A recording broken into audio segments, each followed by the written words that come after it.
പൗലോസ് കൊറിന്തോസുകാർക്ക് എഴുതിയ 2 ലേഖനം അധ്യായം 7.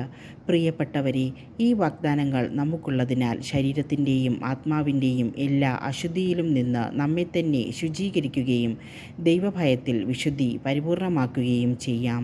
പശ്ചാത്താപത്തിൽ സന്തോഷം. നിങ്ങളുടെ ഹൃദയത്തിൽ ഞങ്ങൾക്ക് ഇടമുണ്ടായിരിക്കട്ടെ. ഞങ്ങൾ ആരെയും ദ്രോഹിച്ചിട്ടില്ല, ആരെയും മുറിപ്പെടുത്തിയിട്ടില്ല, ആരെയും വഞ്ചിച്ചിട്ടില്ല. നിങ്ങളെ കുറ്റപ്പെടുത്താനല്ല ഞാനിത് പറയുന്നത്.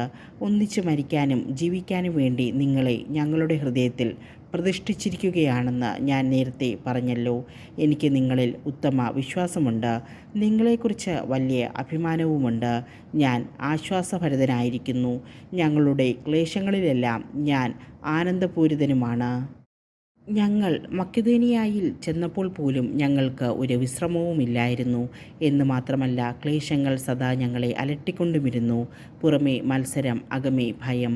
എന്നാൽ ആശയറ്റവരെ സമാശ്വസിപ്പിക്കുന്ന ദൈവം തീത്തോസിൻ്റെ സാന്നിധ്യം വഴി ഞങ്ങൾക്ക് ആശ്വാസം നൽകി.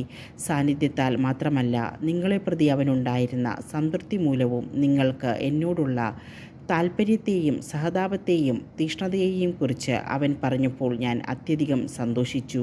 എൻ്റെ എഴുത്ത് നിങ്ങളെ ദുഃഖിപ്പിച്ചുവെങ്കിലും എനിക്ക് അതിൽ സങ്കടമില്ല. വാസ്തവത്തിൽ നേരത്തെ എനിക്ക് സങ്കടമുണ്ടായിരുന്നു. എന്തെന്നാൽ ആ എഴുത്ത് നിങ്ങളെ കുറച്ച കാലത്തേക്ക് മാത്രമാണെങ്കിലും ദുഃഖിപ്പിക്കുകയുണ്ടായല്ലോ. ഇപ്പോഴാകട്ടെ ഞാൻ സന്തോഷിക്കുന്നു, നിങ്ങളെ ദുഃഖിപ്പിച്ചത് കൊണ്ടല്ല, മറിച്ച് നിങ്ങളുടെ ദുഃഖം പശ്ചാത്താപത്തിലേക്ക് നയിച്ചതുകൊണ്ട്. നിങ്ങളുടെ ദുഃഖം ദൈവഹിത പ്രകാരമായിരുന്നത് കൊണ്ട് ഞങ്ങൾ വഴി നിങ്ങൾക്ക് ഒരു നഷ്ടവും ഉണ്ടായിട്ടില്ല. ദൈവഹിത പ്രകാരമുള്ള ദുഃഖം രക്ഷാകരമായ പശ്ചാത്താപം ജനിപ്പിക്കുന്നു. അതിൽ ഖേദത്തിന് അവകാശമില്ല. എന്നാൽ ലൗകികമായ ദുഃഖം മരണത്തിലേക്ക് നയിക്കുന്നു. ദൈവികമായ ഈ ദുഃഖം എത്രയധികം ഉത്സാഹവും നിഷ്കളങ്കത തെളിയിക്കാനുള്ള താൽപ്പര്യവും ധാർമ്മിക രോഷവും ഭയവും ആകാംക്ഷയും തീക്ഷ്ണതയും നീതിവാജ്ഞയുമാണ് നിങ്ങളിലെല്ലാം ഉളവാക്കിയിരിക്കുന്നത് എന്ന് മനസ്സിലാക്കുവിൻ. നിങ്ങൾ നിർദോഷരാണെന്ന് എല്ലാ പ്രകാരത്തിലും തെളിയിച്ചിരിക്കുന്നു. അപരാധം ചെയ്തവനെ പ്രതിയോ അപരാധത്തിന് ഇരയായവനെ പ്രതിയോ അല്ല ഞാൻ നിങ്ങൾക്ക് എഴുതിയത്. പ്രത്യുത ഞങ്ങളോട് നിങ്ങൾക്കുള്ള താൽപ്പര്യം ദൈവസന്നിധിയിൽ വെളിപ്പെടേണ്ടതിനാണ്. തന്മൂലം ഞങ്ങൾക്ക് ആശ്വാസമായി. അതിനും പുറമേ തീത്തോസിൻ്റെ മനസ്സിന് നിങ്ങളെല്ലാവരും ആശ്വാസമേകിയതിൽ അവനുണ്ടായ സന്തോഷത്തെ ഓർത്തും ഞങ്ങൾ അത്യധികം സന്തോഷിച്ചു. നിങ്ങളെ പ്രശംസിച്ച് ഞാൻ അവനോട് ചിലത് സംസാരിച്ചുവെന്നതിൽ എനിക്ക് ലജ്ജിക്കേണ്ടി വന്നില്ല.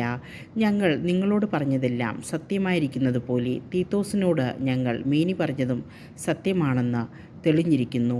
നിങ്ങളെല്ലാവരുടെയും അനുസരണത്തെക്കുറിച്ചും ഭയത്തോടും വിറയലോടും കൂടി നിങ്ങളവനെ സ്വീകരിച്ചതിനെക്കുറിച്ചും ഓർക്കുമ്പോൾ അവൻ വികാരതരളിതനാകുന്നു.